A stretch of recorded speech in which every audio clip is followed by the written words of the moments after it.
Hai, Assalamualaikum warahmatullahi wabarakatuh. Pada video kali ini, kita akan belajar besaran fisika dan pengukurannya. Dalam percobaan fisika yang kalian lakukan di SMP atau SMA nantinya, kalian hampir pasti melakukan pengukuran. Bahkan, sejak kecil pun, kalian sering mengukur tinggi badanmu dengan meteran.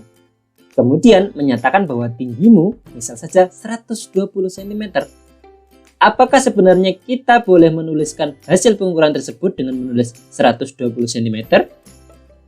Lantas, dapatkah kita mengukur selembar kertas dengan meteran tersebut?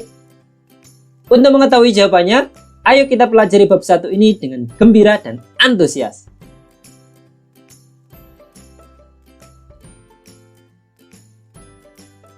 Pembahasan pertama kita adalah besaran dan satuan. Apa itu besaran? Besaran merupakan segala sesuatu yang dapat diukur, memiliki satuan, dan nilainya dapat dinyatakan dengan angka. Berdasarkan penurunannya, besaran dalam fisika itu dibagi menjadi dua bagian. Ada besaran pokok dan nantinya ada besaran turunan. Untuk yang besaran pokok itu merupakan besaran yang tidak diturunkan dari besaran lain atau telah ditetapkan lebih dahulu. Dan satuannya itu telah ditetapkan sebagai satuan internasional atau secara internasional. Beberapa contoh diantaranya itu adalah ada panjang, massa, waktu, kuat arus listrik, suhu, intensitas cahaya, dan jumlah zat. Itu adalah 7 besaran pokok. Perlu kalian ketahui bahwa ada 2 besaran pokok tambahan, yaitu sudut bidang datar dengan satuan radian dan sudut ruang dengan satuan steradian. Nah, untuk yang kedua yaitu besaran turunan. Besaran turunan itu merupakan besaran yang diturunkan dari besaran pokok. Nah, beberapa contoh dari besaran turunan, karena besaran turunan itu banyak sekali, sehingga di sini hanya saya sebutkan beberapa contoh. Ada 10, ada luas, volume, massa jenis, kecepatan, percepatan, gaya, usaha, dan lain sebagainya. Selain itu tadi, berdasarkan kepemilikan nilai dan arahnya, dalam fisika itu juga dikenal besaran vektor, besaran skalar, dan besaran tensor. Pada bab ini, kita hanya akan mempelajari besaran vektor dan besaran skalar. Untuk tensor, itu akan kita pelajari pada pendidikan yang lebih lanjut. Besaran vektor. Apa itu besaran vektor? Besaran vektor itu adalah besaran yang memiliki besar atau nilai dan arah. Contohnya adalah perpindahan, kecepatan, percepatan, gaya, dan lain sebagainya. Sedangkan yang besaran skalar itu adalah besaran yang hanya memiliki besar atau nilai saja tanpa memiliki arah. Contohnya adalah, nah, semua besaran pokok yang tadi di awal tadi, terus ada juga luas, ada volume, massa jenis, usaha, daya, dan lain sebagainya.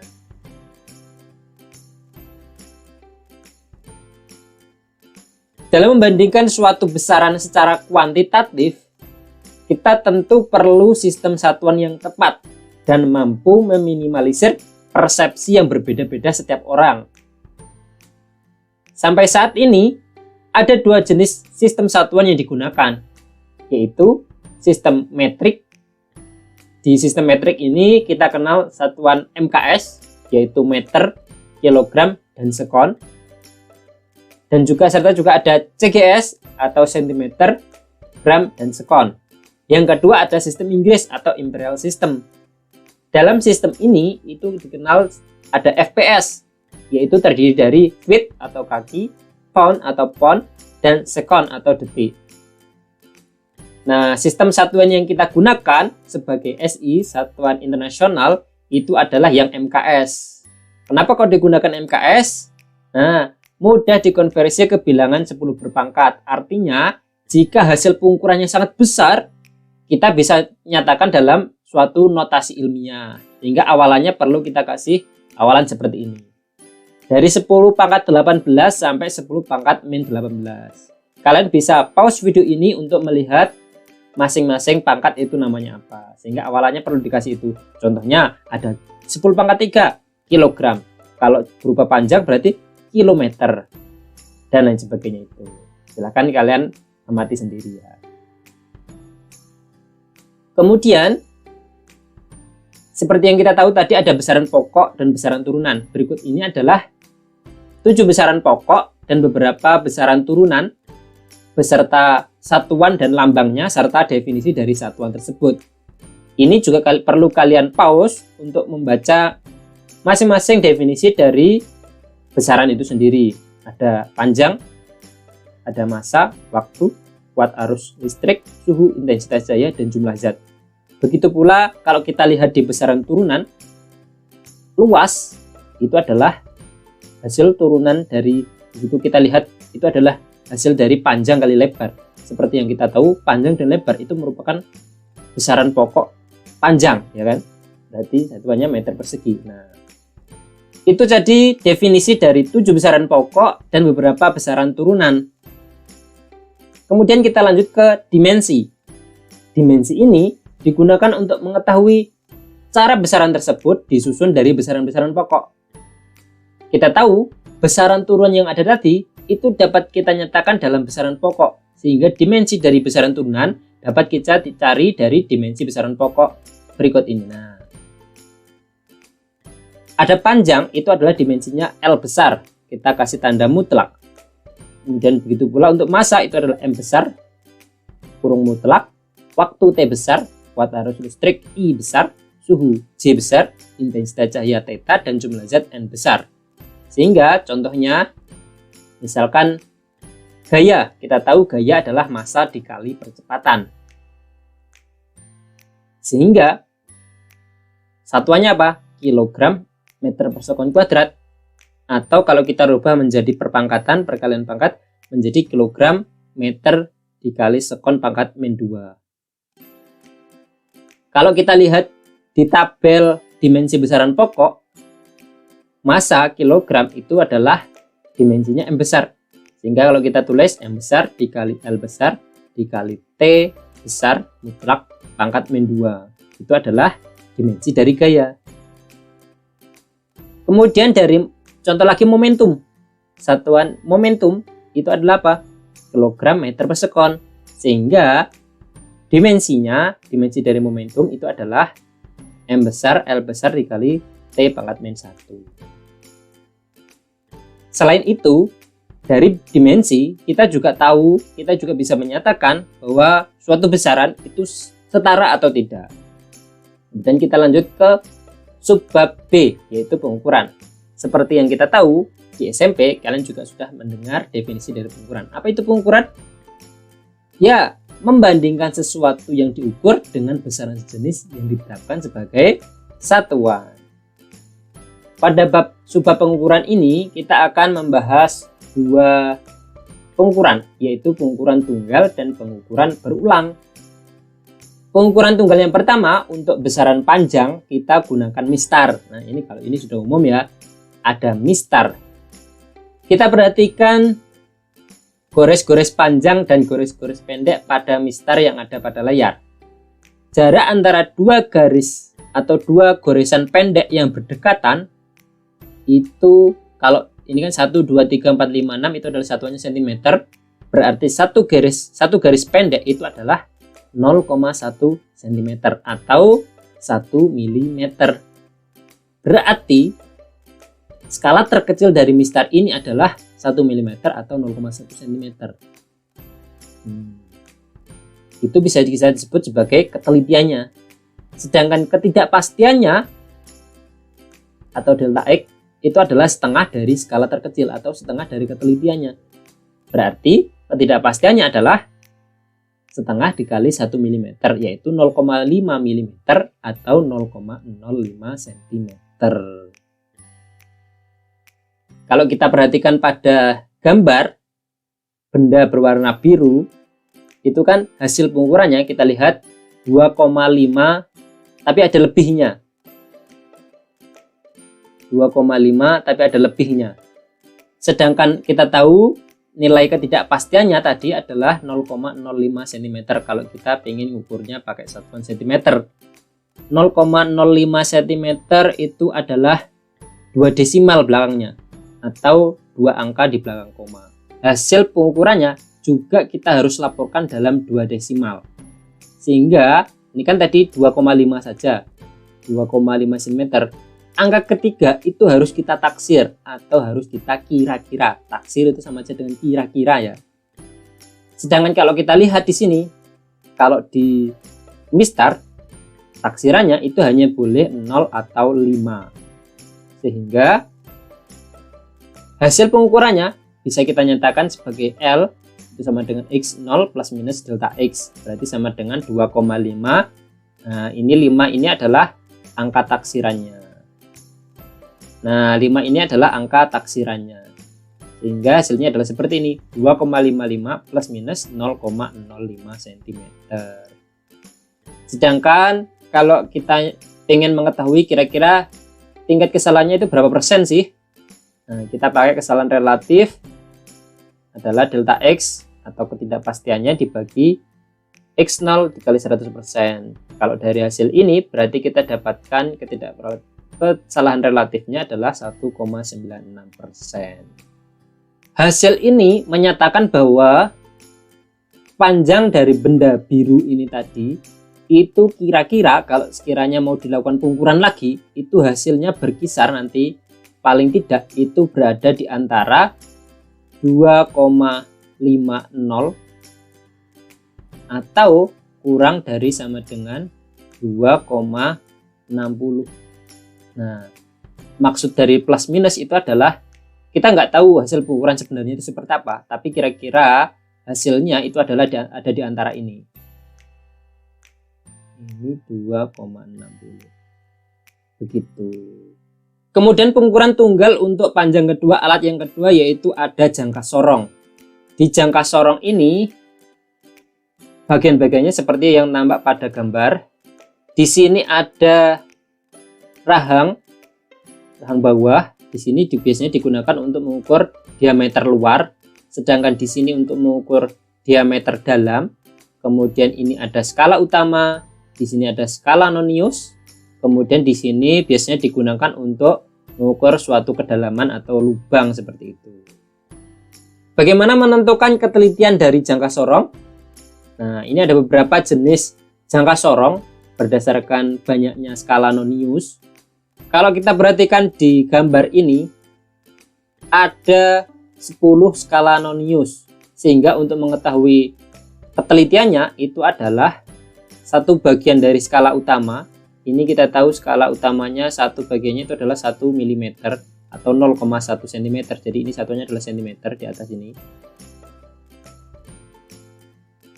Berarti skala terkecil atau ketelitiannya itu adalah suatu skala utama 1 mm dibagi banyak skala nonius, sehingga 1/10 itu adalah 0,1 mm atau 0,01 cm.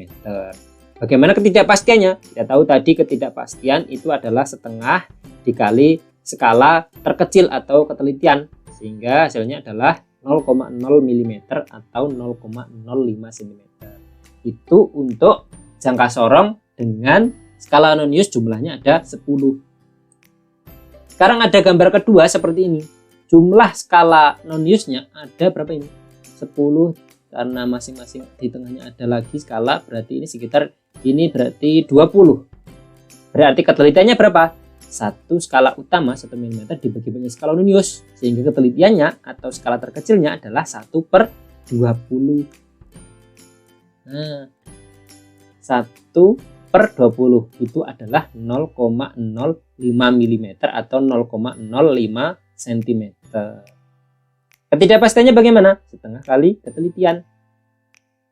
Nah, berarti hasilnya adalah ketelitiannya atau ketidakpastiannya untuk jangka sorong dengan jumlah skala nonius itu 20 adalah 0,025 mm atau 0,025 cm.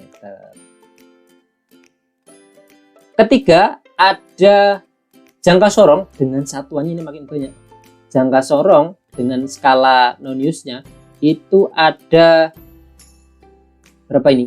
50. Sehingga ketelitiannya itu adalah 1/50, 0,02 mm atau 0,002 cm. ketidakpastiannya adalah 0,01 mm atau 0,01 cm. Semakin banyak skala nonius berarti alatnya itu akan semakin bagus, semakin teliti. Telitiannya sampai terkecil ini adalah 0,002 cm. Kemudian kita ambil salah satu contoh untuk jangka sorong ini tadi. Perhatikan jangka sorong dengan ketelitian 0,1 mm atau 0,01 cm berikut. Kita bisa menyatakan panjang benda yang diukur itu adalah L sama dengan X0 plus minus delta X. X0 tadi apa? Skala utama ditambah skala nonius. Skala utamanya yang mana? Nah, skala utama yaitu angka pada skala utama yang berdekatan dengan angka 0 pada skala nonius. Kalau kita lihat nolnya di sini, berarti ini adalah berapa? 0,1, 0,2. Nggak sampai di 0,3, berarti skala utamanya itu adalah 0,2 cm. Atau kalau mau dinyatakan dalam milimeter berarti 2 mm. Kemudian skala noniusnya, kita cari garis nonius yang tepat berimpit dengan garis pada skala utama. Nah, ini sudah saya kasih tanda. Ini adalah berapa ini? Ini skala noniusnya kegeser ya angkanya ya. Ini 0, 1, 2, dan 3. Berarti ada di antara berada di garis ketiga yang berimpit. Sehingga X0 kita bisa nyatakan 0,2 itu adalah skala utama tadi, 0,2 ditambah garis keberapa dikali skala terkecil. Berarti 3 dikali 0,01 karena ini adalah jangka sorongnya adalah 0,01 cm. Sehingga sama dengan berapa? 0,2 ini ditambah 0,03. Hasilnya adalah 0,23 cm atau 2,3 mm. Nah, panjang bendanya adalah sekitar 2,3 mm. Atau kalau misalkan kalian sudah lihai, kalian nggak perlu menuliskannya 3 dikali 0,01.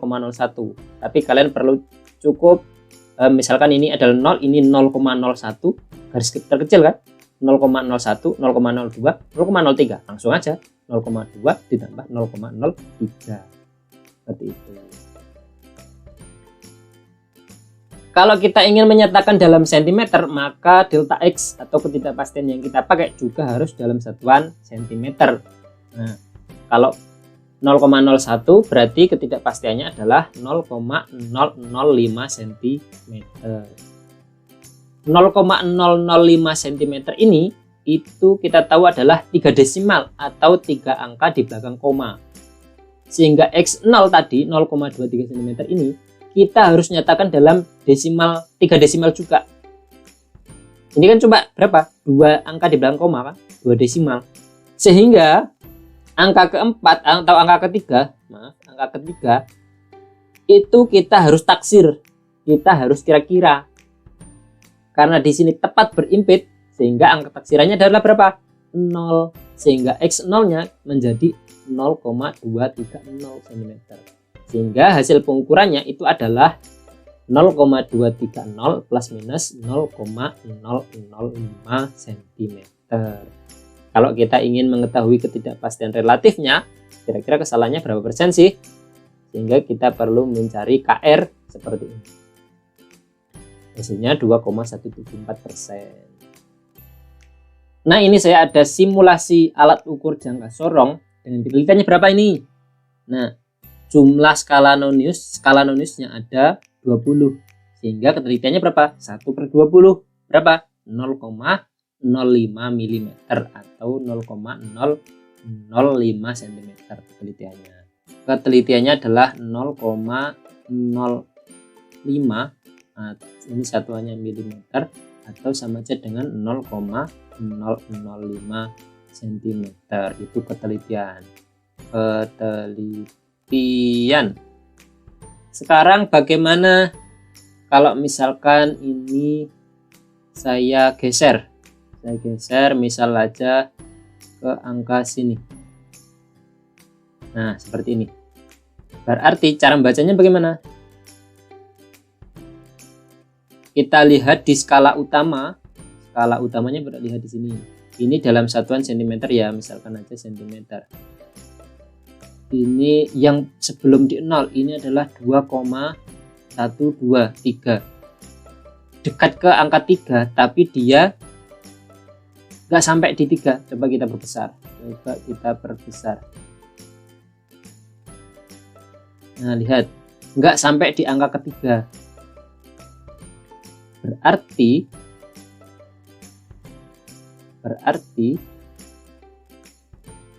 skala utamanya berapa? 2,2 cm. Ya kan? Sekarang kita lihat di skala Nonius. Skala Nonius yang lurus berimpitan. Nah, kalau nggak kelihatan kita perbesar lagi.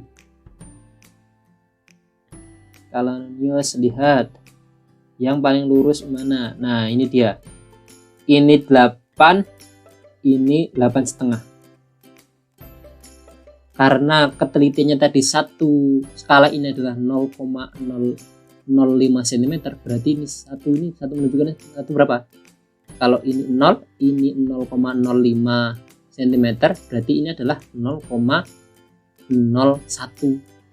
0,015, 0,02, 0,025, 0,03 dan seterusnya, sehingga yang lurus di sini itu adalah berapa?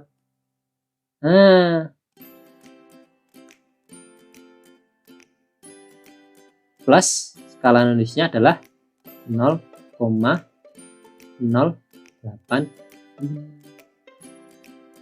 Lihat, ini pakai satuan cm. Atau kalau kalian mau pakai yang cara dikali dengan ketelitian, berarti nulisnya gimana?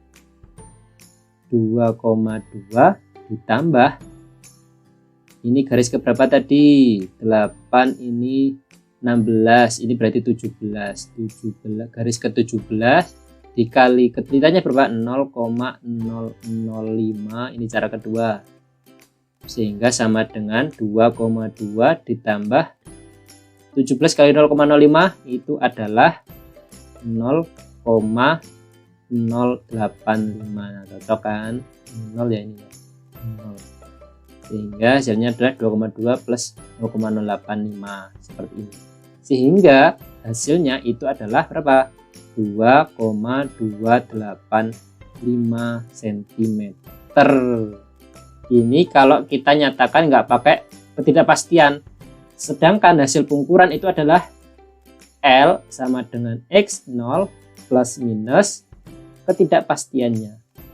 Sehingga hasilnya sama dengan apa? Sama dengan 2,285 plus minus ketidakpastiannya berapa? Ketidakpastian adalah setengah dari ketelitian. Ketelitiannya adalah ini. Berarti setengahnya berapa? Setengah dikali 0,005, berarti sama dengan 0,0025 cm. Karena kita mau mencari cm. Di sini kita tulis 0,0025 cm. Sehingga di sini hasilnya kita lihat di sini ada berapa desimal, berapa angka di belakang koma? 1, 2, 3, 4. Sedangkan di sini hanya ada 3, 2, 3. Karena ini lurus tepat di 8,5 tadi, sehingga kita perlu tambah 0, sehingga hasilnya adalah 2,2850 plus minus atau ketidakpastiannya 0,0025. Satuannya apa? Sentimeter. Hasil pengukurannya yang benar seperti ini. Lupa ini berapa? Kok 22,85? Ini adalah satuannya apa? Milimeter. Tinggal dikali sebelum jadi 22,85 milimeter.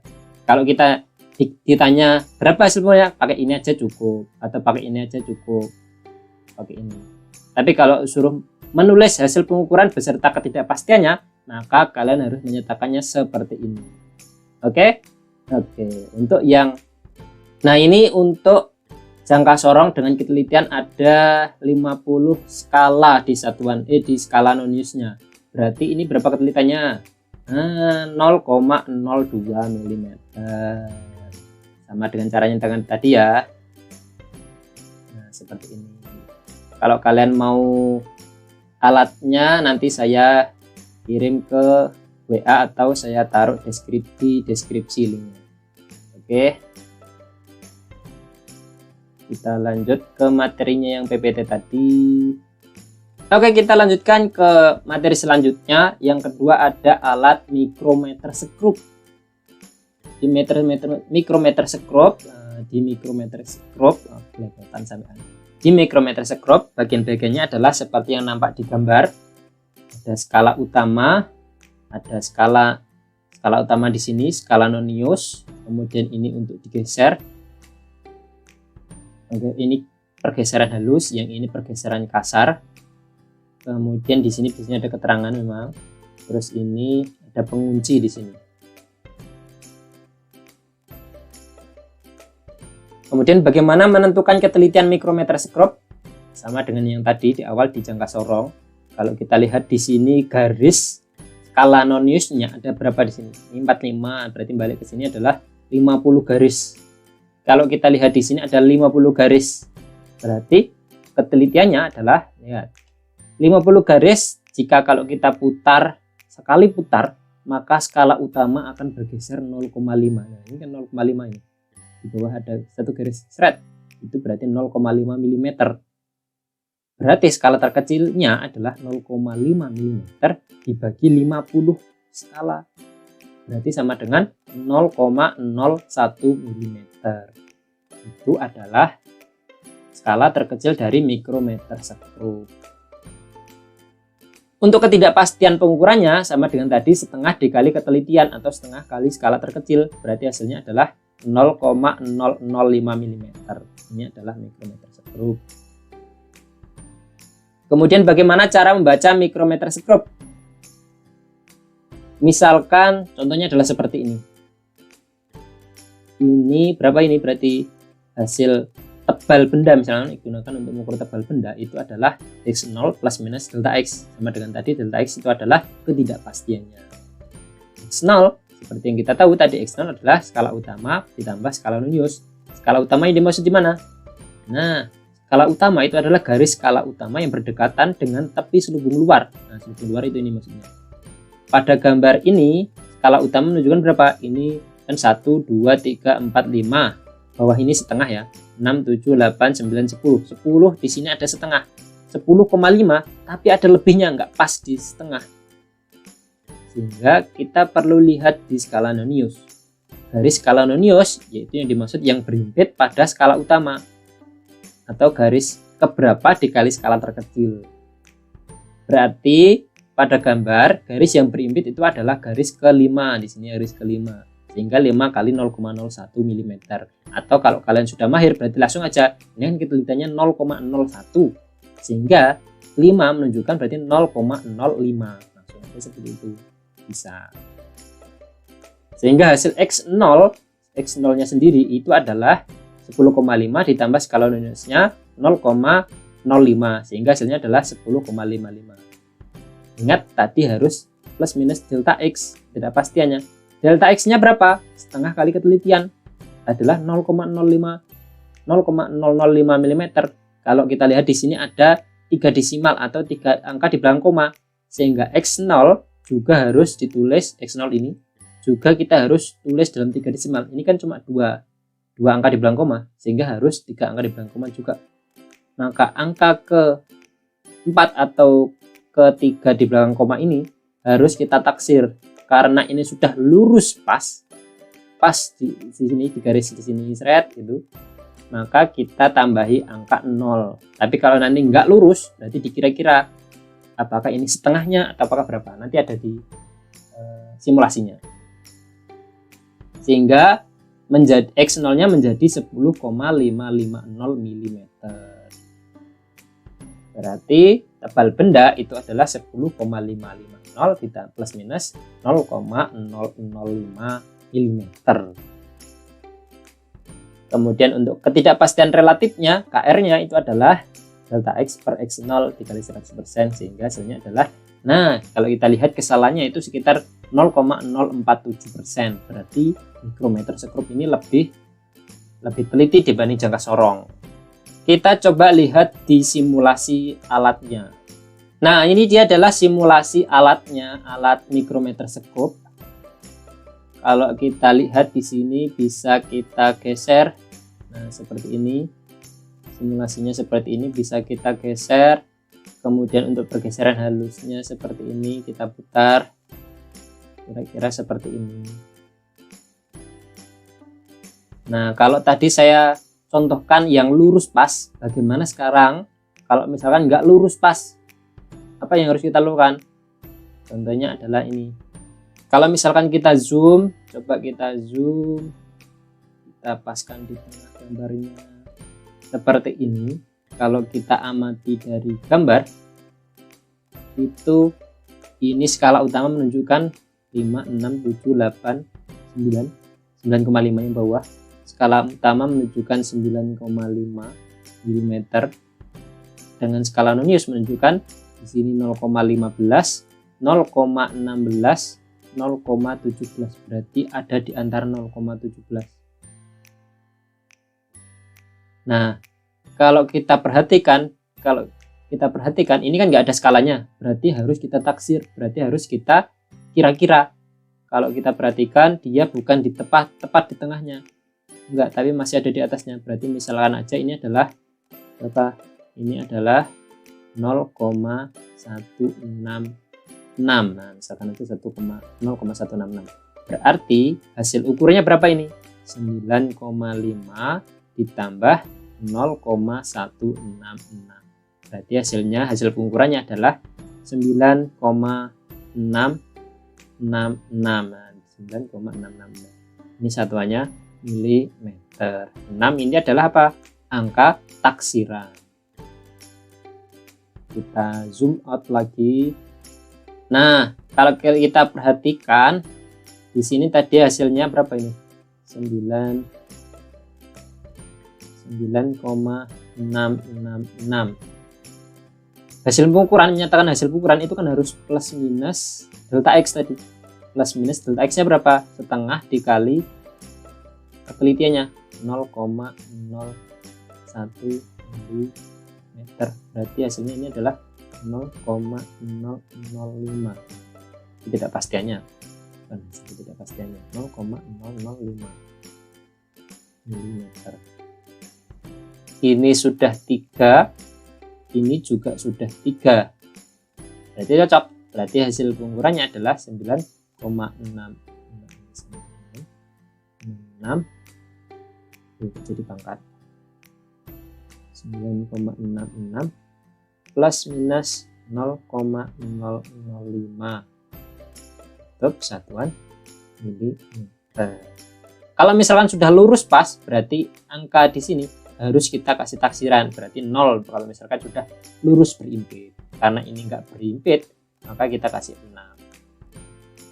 Enggak berimpit dan kita taksirnya tadi 0, angka taksirannya adalah 6. Kalau mau lagi berarti di sini kita geser. Nah, di sini ini adalah 0 yang menunjukkan 0 ada dalam kurung ini, itu adalah angka taksirannya.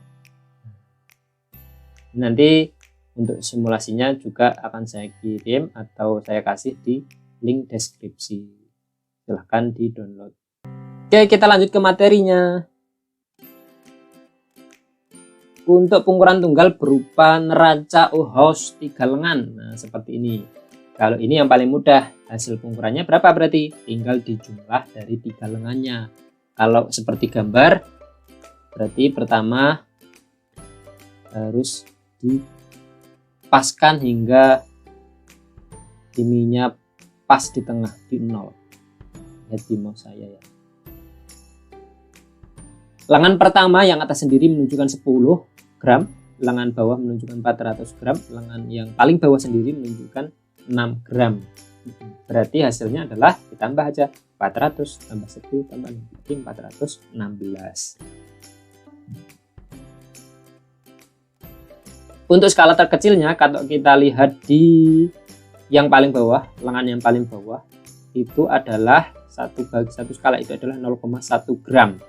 sehingga ketelitiannya adalah 0,1 gram dan ketidakpastiannya setengah kali skala terkecil, yaitu 0,05.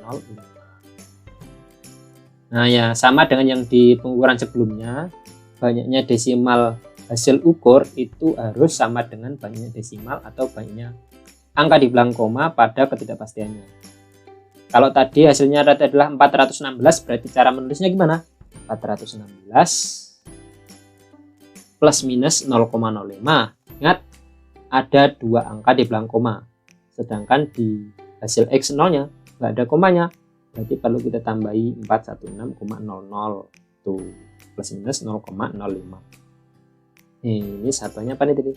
Gram ya, ini satuannya gram, lupa nggak dikasih gram. Nah ini untuk pengukuran berulang.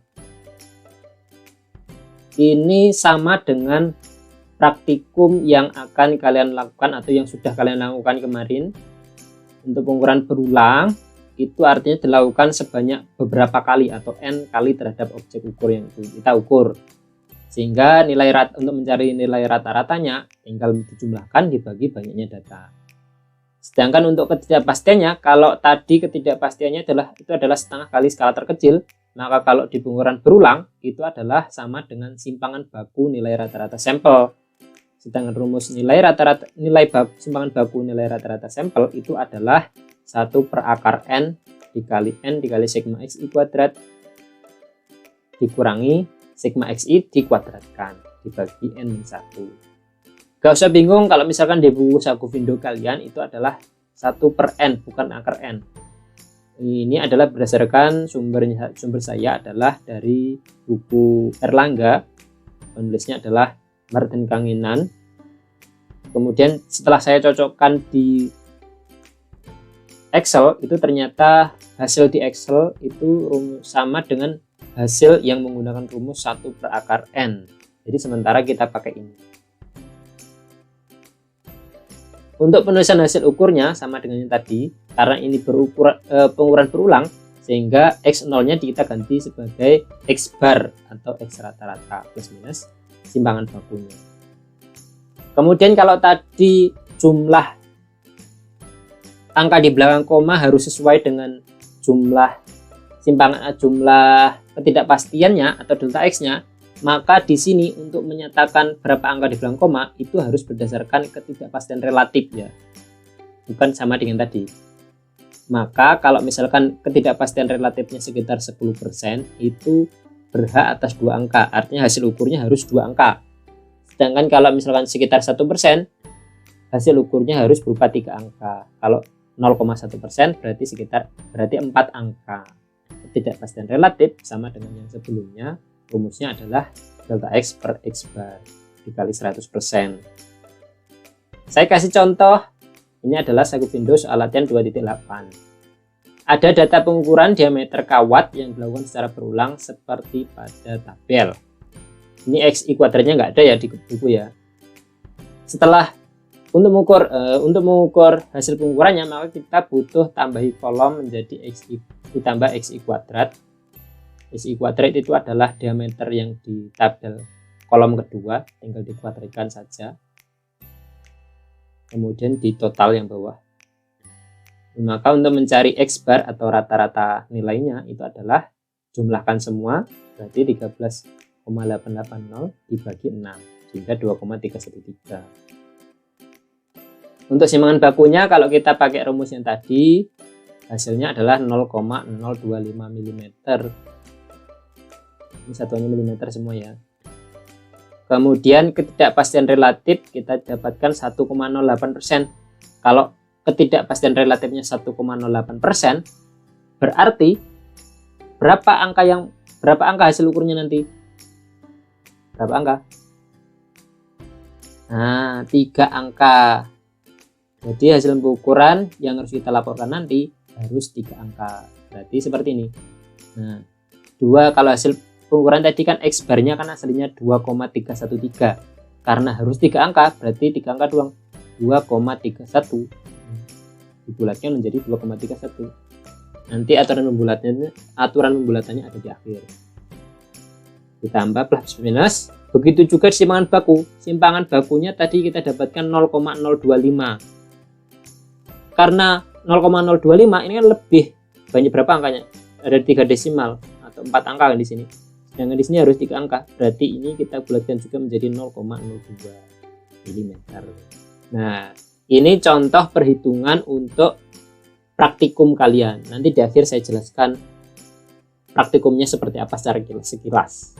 Ini adalah contoh pengukuran untuk praktikum yang kalian lakukan. Kalau misalkan bingung, saya coba lihatkan praktikumnya seperti apa. Nah, saya coba bukakan lembar kerja pengukurannya. Jangan lupa ditulis nama, kelas, dan nomor presensi. Kalian bisa menulis hasil praktikum kalian dengan langsung mengedit file Word-nya, atau menulis lagi di kertas, kemudian kalian foto dan kalian jadikan satu file, bisa dimasukkan ke dalam Word atau dijadikan PDF. Kalau di scan pakai scanner itu bisa langsung jadi satu PDF. Jangka sorong yang akan kita gunakan adalah ketelitiannya 0,05 mm. Kemudian untuk mikrometer skrup ketelitiannya adalah 0,01 mm. Ini adalah kita mengandai-andai, yang kita ukur adalah buku dan kelereng. Kalau pada saat jangka sorong, misalkan ini pengukuran berulang yang pengukuran pertama, kalian harus menuliskan hasilnya beserta ketidakpastiannya. Berarti ini yang dimaksud adalah pengukuran tunggal ya. Pengukuran tunggal satu seperti ini. Ini kira-kira berapa? Caranya seperti yang saya contohkan di awal. Kemudian ini diulangi lagi sampai kita dapatkan 5 data. Seperti itu, tulis di sini langsung. Misalkan ini adalah berapa? Misalkan ini 1 cm 1,5 di sini ya, 2,2 ditambah berapa yang paling lurus? Berapa ya? Nah, tulis di sini nanti. Yang ini mikrometer skrupnya seperti ini. Data pertama, data kedua, data ketiga, data keempat, data kelima. Nah, sama dengan yang dia tadi. Bagaimana kalau sekarang nggak ada yang lurus seperti ini? Nggak ada yang lurus. Nah, ini kan nggak ada yang lurus. Berarti pakai yang tadi, angka taksiran. Kira-kira berapa?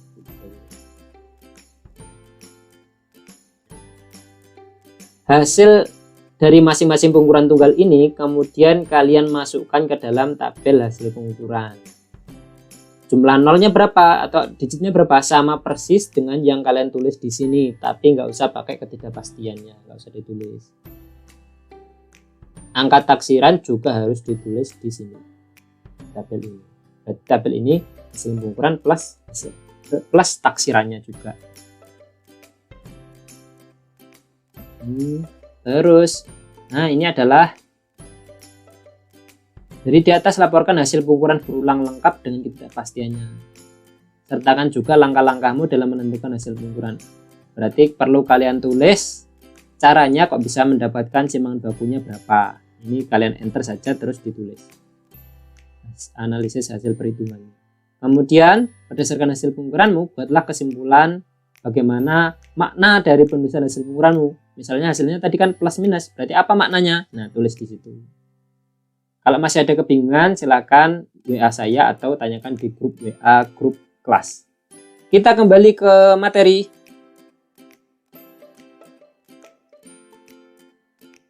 Terkait ketidakpastian pengukuran, pastinya kita sering melakukan kesalahan atau error.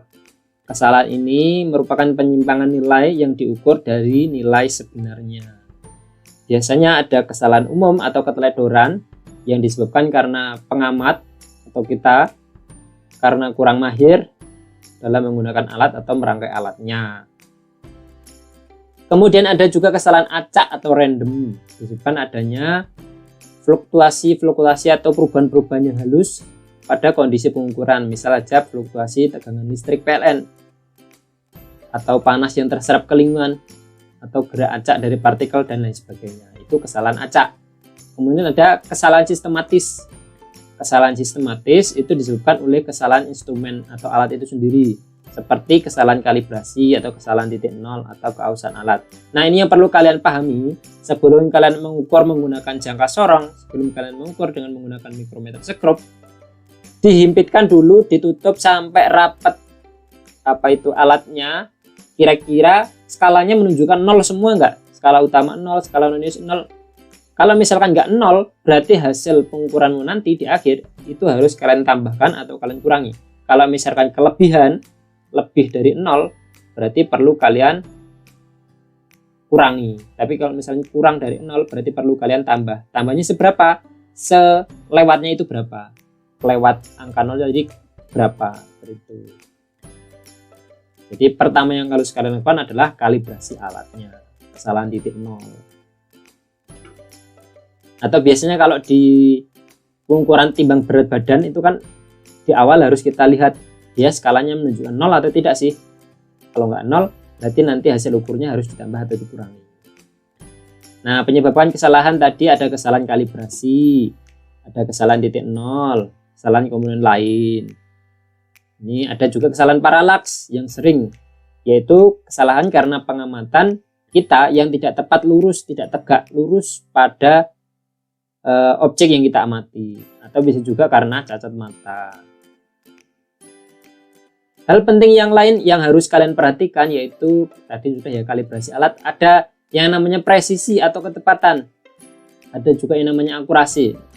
Apa bedanya ketepatan dan ketelitian, presisi dan akurasi? Hasil ukuran kita harus presisi dan akurat. Nah, apa bedanya? Kalau presisi itu jika dilakukan pengukuran berulang, diulangi lagi, itu hasilnya sama terus sekitar situ. Berarti itu adalah artinya apa? Presisi, tepat. Kalau akurasi itu adalah seberapa dekat hasil pengukuran kita dengan hasil yang sebenarnya. Nah, di sini kita bahas lagi bedanya presisi dan akurasi. Kemudian ada sensitivitas atau kepekaan.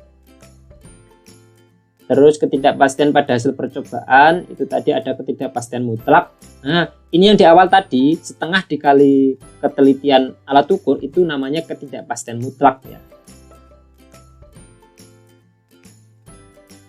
Cara lain untuk menyatakan ketidakpastian suatu besaran adalah menggunakan ketidakpastian relatif, tadi juga sudah dibahas. Nah, ini bedanya presisi dan akurasi. Gambar pertama di sebelah ini, gambar ini adalah kalau misalkan menunjukkan low akurasi dan low presisi. Dia tidak akurat, tapi juga dia tidak presisi. Kalau yang di sini itu adalah akurat. Nah, akurat itu ini tujuannya di sini. Tujuan ukuran sebenarnya di sini. Dia akurat tapi nggak presisi, rendah presisinya. Jadi di mana-mana. Sedangkan kalau di sini ini presisi sekali, jadi setiap pelonggaran pengukuran ada di sini hasilnya, tapi bukan ukuran sebenarnya ada di tengah-tengah. Sedangkan kalau di sini namanya akurat karena di tengah-tengah pas, dan presisi karena pengukuran berulangnya selalu ada di situ. Nah, ini adalah akurat dan presisi, bedanya akurat dan presisi. Kemudian aturan angka penting. Semua angka yang kita peroleh dari hasil pengukuran tadi itu kan dinamakan angka penting, baik itu hasil pengukurannya maupun taksirannya. Nah, aturannya di sini seperti ini. Semua angka bukan 0 adalah angka penting, berarti 1, 2, 3, 4, 5 dan seterusnya sampai 9 itu adalah angka penting. Nah, kalau misalnya contohnya 2, 6, 1, 3 berarti angka pentingnya ada 4. Kemudian semua angka 0 yang terletak di antara angka bukan 0 adalah angka penting, berarti 0 yang terjepit dengan angka tidak 0 itu adalah angka penting. Nah, ini ada berapa? 1, 2, 3, 4, 5. Semua angka 0 di sebelah kanan tanda desimal, tetapi di sebelah kiri angka bukan 0 adalah bukan angka penting, berarti 0,0000052 misalkan. Berarti 0-nya tadi bukanlah angka penting karena ada di sebelah kiri angka bukan 0. Begini. 0 ini juga bukan angka penting ya, itu cuma 2, 5 dan 2 aja. Kemudian semua angka 0 di sebelah kanan tanda desimal, dan mengikuti angka bukan 0 adalah angka pentingnya. Kalau di sebelah kirinya tadi bukan termasuk angka penting, tapi kalau di sebelah kanannya termasuk angka penting. Jadi 1, 2, 3. Kemudian yang kelima ada bilangan puluhan, ratusan, dan ribuan, dan seterusnya dengan angka 0 di deretan akhir. Kalau misalkan ternyata itu besar angkanya, puluhan, ribuan, sampai jutaan, dan seterusnya, kita harus tuliskan dalam notasi ilmiah. Misal 1,3 kali 10 pangkat 3, maka ini artinya memiliki berapa angka penting? 2 angka penting, yaitu 1 dan 3.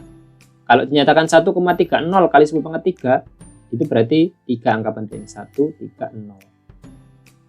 Sebagai alternatif, dapat juga digunakan garis di bawah angka yang masih termasuk angka penting. Jadi kita kasih tanda. Contohnya seperti ini, 1300, 3-nya adalah termasuk angka penting, berarti di sini adalah 2 angka penting, 1 dan 3 angka penting. Kita kasih angka pentingnya sampai di sini, 130, berarti ini adalah 3 angka penting. Kemudian aturan berhitung dengan angka penting untuk penjumlahan dan pengurangan. Jika angka penting dijumlahkan atau dikurangi, hasilnya hanya boleh memiliki 1 angka taksiran. Di buku kalian itu salah typo ya, di buku Saku Window. Itu bukan semua taksiran, tapi hanya memiliki 1 angka taksiran. 1 angka taksiran. Contohnya adalah 2,74 gram. Angka taksirannya adalah 4. Bukan 4 angka taksiran, tapi 4 ini adalah angka taksiran ya. 5,950. 0 ini adalah angka taksiran, 0 yang ini. Kemudian 33,350. Sehingga kalau dijumlahkan, ini kan 33,350. Angka pentingnya tadi ada di deretan ini, 3 dan 0. Hasil pengukuran harus atau hanya boleh mengandung 1 angka taksiran. Berarti 33,3. Kalau kita bulatkan jadinya 33,4. Aturan pembulatan nanti di akhir ada. Untuk perkalian atau pembagian, hasilnya ditulis sesuai dengan jumlah angka penting yang paling sedikit. Contohnya 4,554 ada 4 angka penting, 3,00 hanya ada berapa? 3 penting, 1, 2, 3. Sehingga hasilnya nanti harus paling sedikit, berarti 3 angka penting. Hasilnya 1,518 berarti harus kita bulatkan menjadi 1,52 kali 10⁻². Kemudian untuk penarikan akar, hasil penarikan akar ditulis sesuai dengan jumlah angka penting yang ditarik akarnya. Berarti ini 2 angka penting, berarti hasil juga harus 2 angka penting. Untuk pemangkatan juga ditulis sesuai jumlah angka penting yang dipangkatkan. 2,3 2 angka penting, berarti hasilnya juga harus 2 angka penting. Perkalian dengan bilangan eksak, berarti bilangan eksak itu bilangan yang pasti.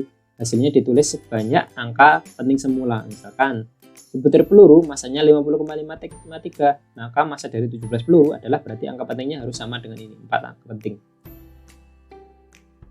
Nah, demikian. Untuk aturan pembulatan, misalkan angka aturan pertama, kalau angka akhirnya adalah 6789, maka kita harus bulatkan ke atas. Itu contohnya 272,67. Kalau kita hanya ingin 3 angka penting, berarti 72,7. Kalau di bawah 5, berarti 1, 2, 3, 4, kita bulatkan ke bawah. Contohnya adalah 31,12, berarti 31,1. Terus bagaimana kalau pas di angka 5? Maka kita harus lihat angka sebelum 5 itu. Jika ganjil, harus dibulatkan ke atas. Contohnya 65,75, berarti dibulatkan menjadi 65,8. Kalau angka sebelum 5-nya angka genap, berarti dibulatkan ke bawah. Contohnya adalah 34,245 menjadi 34,24. Oke, gitu.